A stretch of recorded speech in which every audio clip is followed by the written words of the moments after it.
नमस्कार, बहुत बहुत स्वागत है आपका बुलेटिन में। मैं हूं आपके साथ राजश्री हवाईट और सबसे पहले बात करेंगे महायुद्ध की। रूस और यूक्रेन के बीच लगातार हालात बिगड़ते जा रहे हैं। इस पर आगे खबरें अब आपको दिखाएंगे।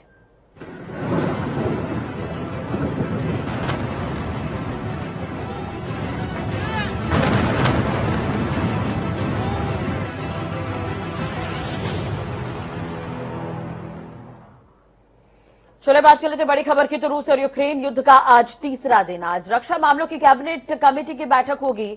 आज दोपहर 12 बजे सीसीएस की यह बैठक होने वाली है। तो रूस यूक्रेन युद्ध का आज तीसरा दिन, ये बड़ी खबर हम आपको बता रहे हैं। आज रक्षा मामलों की कैबिनेट कमेटी की जो बैठक है वो होनी है। दोपहर 12 बजे सीसीएस की यह बैठक होनी है और यूक्रेन संकट को लेकर सीसीएस की ये बैठक काफी अहम मानी जा रही है। जिस तरह से ये हालात बने हैं उसे देखते हुए रूस और यूक्रेन के बीच की स्थिति को या तो बातचीत होगी, या तो इसे ठीक करने की कोशिश की जाएगी, या तो फिर युद्ध लगातार चलता रहेगा।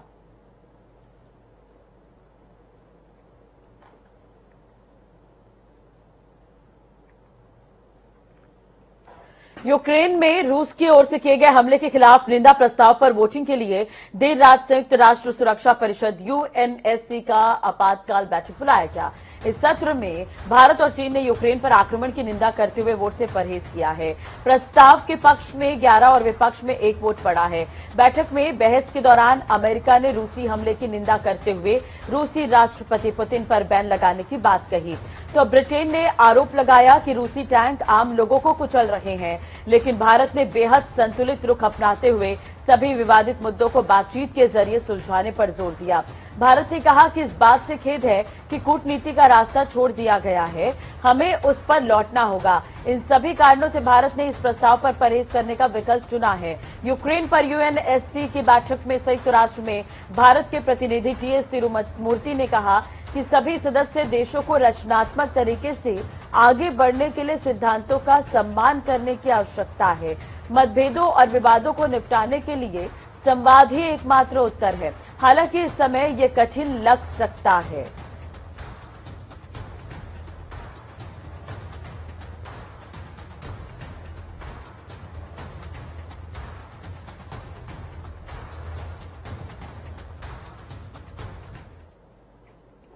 उत्तराखंड के पूर्व मुख्यमंत्री हरीश रावत ने यूक्रेन में फंसे उत्तराखंड के छात्रों को सकुशल भारत वापस लाने की अपील प्रधानमंत्री नरेंद्र मोदी से की है। हरीश रावत ने कहा कि भारत के नागरिकों की सुरक्षा बेहद जरूरी है और उनको सुरक्षित स्थान पर ले जाना भारत सरकार की पहली प्राथमिकता होनी चाहिए।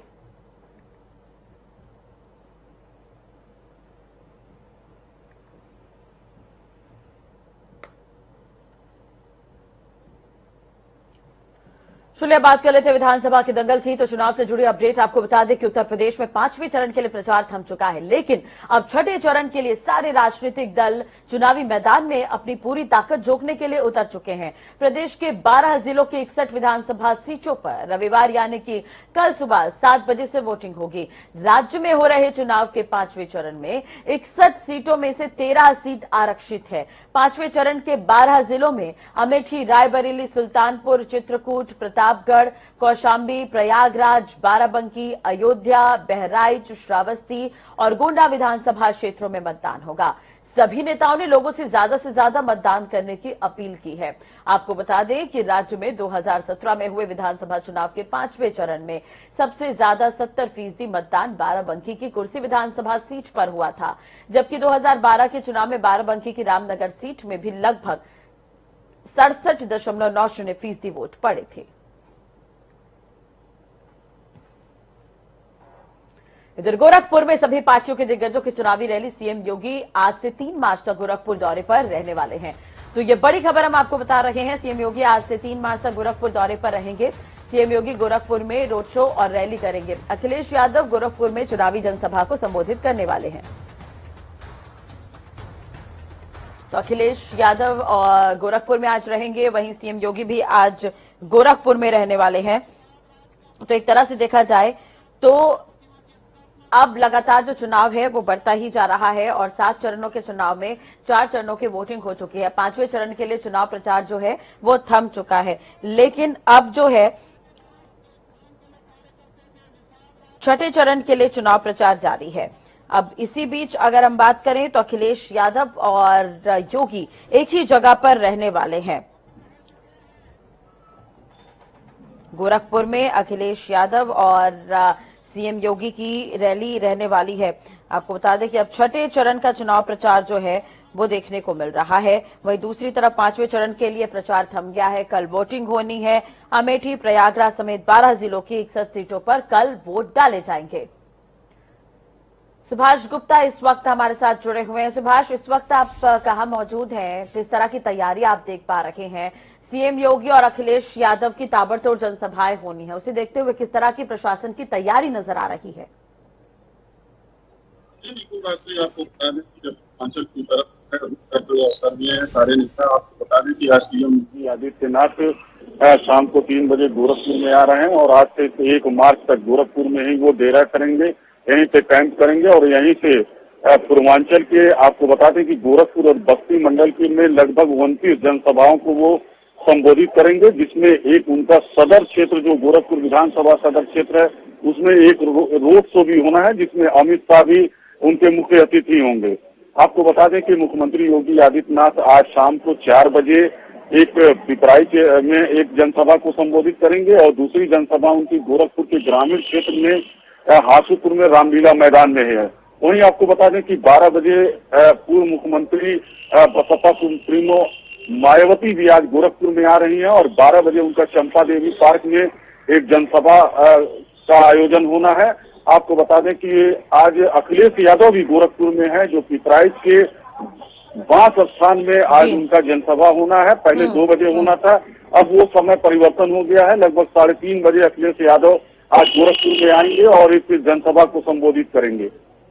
बिल्कुल, योगी भी यहाँ पर रहने वाले हैं। इसे देखते हुए किस तरह के समीकरण नजर आ रहे हैं? खुद मुख्यमंत्री पहुंच रहे हैं, तो किस तरह की तैयारी है वहां पर?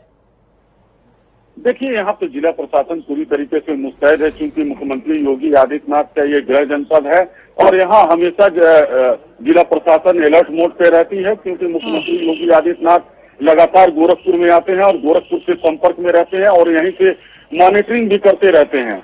तो इसलिए जिला प्रशासन यहाँ पूरी तरीके से मुस्तैद है उनकी सुरक्षा के लिए, या जितने भी दिग्गज आ रहे हैं सबकी सुरक्षा के लिए यहाँ से जिला प्रशासन पूरी तरीके से अलर्ट मोड पे है। जी राशि, बिल्कुल, एक तरह से देखा जाए तो बसपा भी अपना दमखम दिखाते हुए नजर आ रही है। अब वोट बैंक की अगर हम बात करें तो इस बार ब्राह्मण ज्यादा थे, जैसा कि 5वें चरण में। वैसे ही अगर हम 6वें चरण की बात करें तो जिस तरह से प्रचार चल रहा है, तो तमाम पार्टियां कौन से वोट बैंक को साधने की कोशिश कर रही है और कौन कौन से विकास के महत्वपूर्ण मुद्दे हैं? सुभाष, देखिए, आपको बता दें राष्ट्रीय की गोरखपुर में जो है बीजेपी के लिए तमाम उपलब्धियां हैं। जैसे यहाँ पे जो है खाद कारखाना की यहाँ पे शुरुआत कर दी गई और साथ ही में आपको बता दें कि पूर्वांचल एक्सप्रेस है और सबसे बड़ी बात है कि गोरखपुर के लिए जो है यहाँ पे एम्स की स्थापना कर दी गई और यहाँ पे कलाकारों के लिए भी प्रेक्षागृह भी कर दिया गया। तो इस तरीके से बीजेपी के लिए तो तमाम उपलब्धियां हैं, लेकिन विपक्ष के पास जो है यहाँ एक मुद्दा, सबसे अहम मुद्दा है, जो यहाँ पे जो है बाढ़ की स्थिति और जाम की स्थिति और बेरोजगारी। ये तीनों मुद्दों को लेकर यहाँ पे जो है विपक्ष इनके ऊपर पूरी तरीके से हमलावर है। और साथ में आपको बता दें कि 5 साल मुख्यमंत्री योगी आदित्यनाथ काम किए। हालांकि यहाँ पे बंधों का निर्माण हुआ, बाढ़ के लेकर तमाम जो है योजनाएं उन्होंने बनाई, लेकिन अभी भी जो है ग्रामीण क्षेत्रों में तो बाढ़ की स्थिति हो जाती है भयावह, लेकिन साथ में अब शहर की क्षेत्र भी जो है बाढ़ में जो है डूबने की स्थिति में आ जाती है। चलिए, लेकिन अगर योगी 3 मार्च तक यहाँ पर है और लगातार योगी अपने पक्ष में यहाँ पर प्रचार करते नजर आएंगे, बीजेपी के लिए वोट मांगते नजर आएंगे, हॉट सीट है गोरखपुर, और जब से ही योगी को उम्मीदवार बनाया गया है तब से ही यहाँ पर सियासी पारा जो है काफी हाई देखने को मिला है, तो क्या हम यहाँ पर कांटे की टक्कर मानकर चले? जी बिल्कुल, देखिए, यहाँ पे बता दें कि पिछले 2017 में जो है गोरखपुर में 9 विधानसभा क्षेत्रों में लगभग 8 सीट गोरखपुर में बीजेपी जो है पूरी तरीके से जीत हासिल की थी। एक सीट केवल जो है चिल्लू पार से वो बसपा के खाते में गई थी, वो भी काफी कम अंतराल में जो है जीत संभव हुआ था बसपा के लिए। तो यहाँ पे हमेशा मठ, चूंकि जो है योगी आदित्यनाथ मठाधीश भी हैं और यहाँ पे बीजेपी का बल रहा है, इसलिए जो है बीजेपी पूरी तरीके से इस बार कोशिश करेगी कि 9 की 9 विधानसभा जो सीटें हैं वो उनके जो है खाते में आए।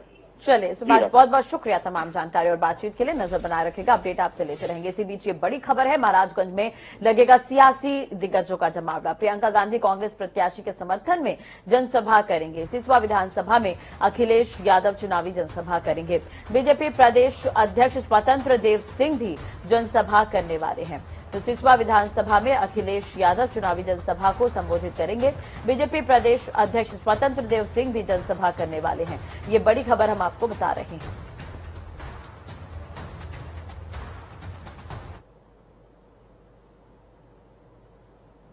ये जो हमें हाथ में मोबाइल दिखाई दे रहे हैं, स्मार्टफोन, ये जो स्मार्टफोन दिखाई दे रहे हैं, कहीं बाबा मुख्यमंत्री ने तो नहीं दिए आपको? अरे बाबा मुख्यमंत्री ने तो कहा था 1 करोड़ बांटे हैं। वो तो लैपटॉप भी बांट रहे थे, लैपटॉप ही नहीं मिले। तो जो बाबा मुख्यमंत्री, जो मुख्यमंत्री लैपटॉप न चला पाए, उससे क्या उम्मीद करोगे आप?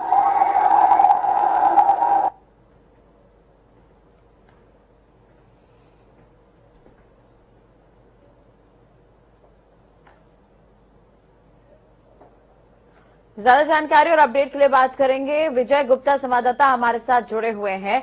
विजय, आपसे ही जानना चाहेंगे, महाराजगंज में क्या कुछ तैयारी नजर आ रही है? तमाम सियासी दिग्गजों का जमावड़ा आज यहां पर लगने वाला है। इसे देखते हुए प्रियंका गांधी यहां पर पहुंचने वाली हैं, स्वतंत्र देव सिंह पहुंचने वाले हैं। बिल्कुल राशि, आपको बता दें कि आज जो है कि पंद्रह विधानसभा में प्रियंका गांधी वाड्रा का आगमन हो रहा है 11:30 बजे। वहां पे वो जनसभा करेंगी और शाम को 4 बजे सदर विधानसभा में जो है कि महाराजगंज में सक्सेना चौराहे से वो पुलिस लाइन तक जो है कि रोड शो करेंगी। तो इसको देखते हुए आपको बता दें कि वहीं दूसरी ओर सिसवा विधानसभा में जो है निचलौल में आज पूर्व मुख्यमंत्री अखिलेश यादव आ रहा है।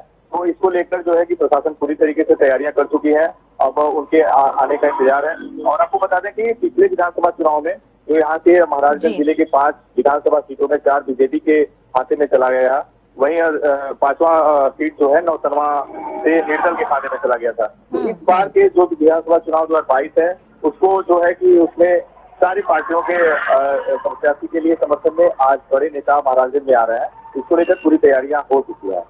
चलिए, और दूसरी तरफ अगर हम बात करें तो किस तरह के समीकरण बनते यहाँ पर नजर आ रहे हैं और कौन से महत्वपूर्ण मुद्दे हैं जिसके आधार पर जो प्रत्याशी है वो वोट मांग रहे हैं और तमाम पार्टियां प्रचार कर रही हैं? बिल्कुल राष्ट्रीय, आपको बता दें कि जो महाराजगंज जिला है ये पूरा जो है कृषि क्षेत्र है। यहाँ पर जो है कि गन्ना किसान अधिक मात्रा में संख्या में रहते हैं। हाँ। तो कहीं ना कहीं इस बार जो है कि किसानों का जो है कि ये जो पीएम मोदी जो 2000 रुपए सम्मान निधि किसानों को दे रहे हैं, तो उससे किसान काफी खुश नजर आ रहे हैं और मोदी और योगी के इस योजना से काफी प्रभावित है। तो वहीं दूसरी तरफ बात करें तो जो योगी सरकार, मोदी सरकार की जो राशन योजना है, उससे भी जो जमीनी स्तर के जो लोग हैं, किसान मजदूर काफी प्रभावित है। वहीं समीकरण की बात करें तो इस बार कांग्रेस, बीएसपी और बीजेपी तीनों जो है कि काफी मैदान में है। जी, चलिए, अब महाराजगंज जिले की बात करें तो 5 विधानसभा सीटें यहां पर आती हैं, लेकिन दूसरी तरफ देखा जाए तो इस बार बीजेपी ने पुराने चेहरों पर ही भरोसा जताया है। और दूसरी तरफ 2017 के अगर आंकड़ों की बात करें तो बीजेपी का प्रदर्शन काफी अच्छा रहा था। तो क्या इसका फायदा मिलेगा पुराने चेहरों पर भरोसा जताने का? बिल्कुल, इस बार जो है बीजेपी उन्हीं चेहरों पर भरोसा की है जो 2017 में भारी बहुमत से जीतकर विधानसभा पहुंचे थे। इस बार भी जो है कि बीजेपी को ऐसे इन्हीं चेहरों पे भरोसा किए, क्योंकि ये नेता जो है जमीनी स्तर के हैं और अपने क्षेत्र में जो है कि दिखते हैं। इसी को देखते हुए कहीं ना कहीं बीजेपी इस बार इन्हीं चेहरों पे भरोसा की है। चलिए, बहुत बहुत शुक्रिया तमाम जानकारी और बातचीत के लिए आपका।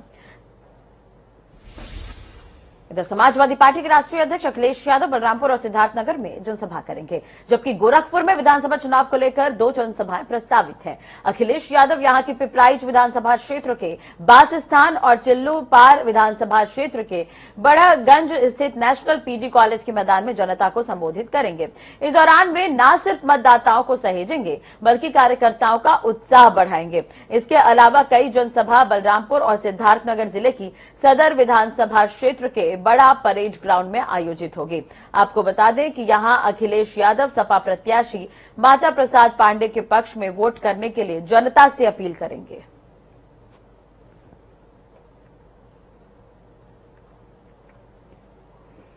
तो जहां एक तरफ अखिलेश यादव सियासी मैदान में अपनी ताल ठोक रहे हैं, वहीं दूसरी ओर उनकी पत्नी पूर्व सांसद डिंपल यादव भी चुनावी मैदान में हैं। डिंपल यादव के साथ राज्यसभा सदस्य जया बच्चन भी यूपी के सियासी रण में उतर चुकी है। डिंपल यादव और जया बच्चन आज जौनपुर की सभी विधानसभाओं में जनसभा कर कार्यकर्ताओं से मुलाकात करेंगे। इससे पहले कौशाम्बी में दोनों नेताओं ने जनसभा कर पार्टी के लिए वोट मांगा था।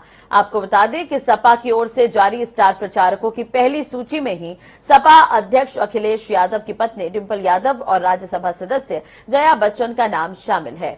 दोनों नेता जौनपुर आज पहुंचेंगे। यहां बड़ियाहू मछली शहर में कार्यकर्ताओं से भेंट करेंगी।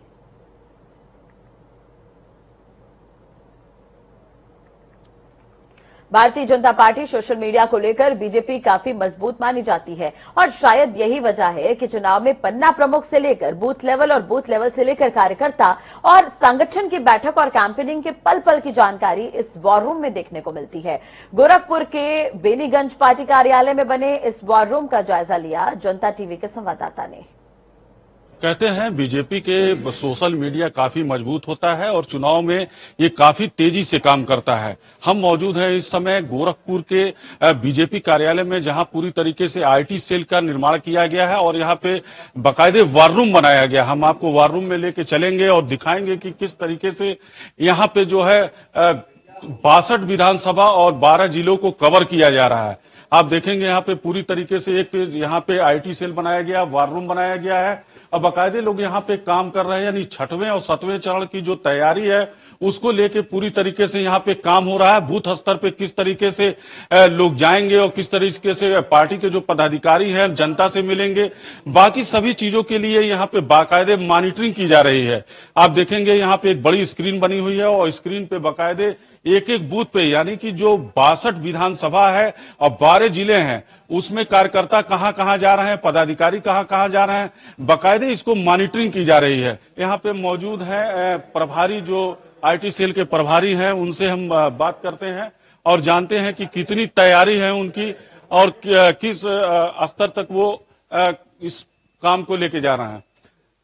ये है यहाँ पे वार रूम के प्रभारी अनादि जी। अनादि जी, क्या तैयारी है आपकी और यहाँ से कितने विधानसभा को कवर किया जा रहा है? ये पूरे गोरखपुर क्षेत्र का वॉर रूम है। यहाँ से हम 12 जिलों के 62 विधानसभाओं का पूरा मैनेजमेंट कर रहे हैं। आप बूथ स्तर तक जो जानकारियों का आदान प्रदान होना चाहिए, सूचनाओं का आदान प्रदान होना चाहिए, एक्टिवेशन का काम होना चाहिए कार्यकर्ताओं के, उसको सब कुछ यहाँ से मैनेज किया जा रहा है। सारी मॉनिटरिंग हो रही है। सिर्फ गोरखपुर क्षेत्र, इस क्षेत्रीय कार्यालय में नहीं, अपितु हम अपने विधानसभा में भी हर चुनाव कार्यालय पे एक कॉल सेंटर स्टैब्लिश है। उन कॉल सेंटरों की जो प्रबंधन है, उसकी मॉनिटरिंग सब कुछ यहाँ से हो रहा है। कुछ आप उनको बताते भी हैं कि कैसे क्या करना है? जानकारी देते हैं। उन लोगों से मिलिए, प्रचार करवाइए। जहाँ पे कम वोट आशंका है वहाँ पे आप लोग ज्यादा से ज्यादा संख्या में जाइए और उनसे किसी भी प्रकार की कोई अगर बात हो तो संपर्क करिए हम लोग से। कितनी देर की ड्यूटी आपकी यहाँ रहती है? जी, हम लोग का है 10 से 8। सुबह 10 से 8। बाकी इसके बाद शिफ्ट बदल जाता है क्या? जी। कितने शिफ्ट में काम हो रहा है यहाँ पे? अभी शायद 2 शिफ्ट में से काम चल रहा है जी। तो पूरी तरीके से यहाँ 2 शिफ्टों में काम हो रहा है और लगभग यहाँ पे दर्जनों लोग हैं, जो दर्जनों लोग यहाँ पे काम कर रहे हैं। और आपको बता दूं मैं, ये बीजेपी का क्षेत्रीय कार्यालय है।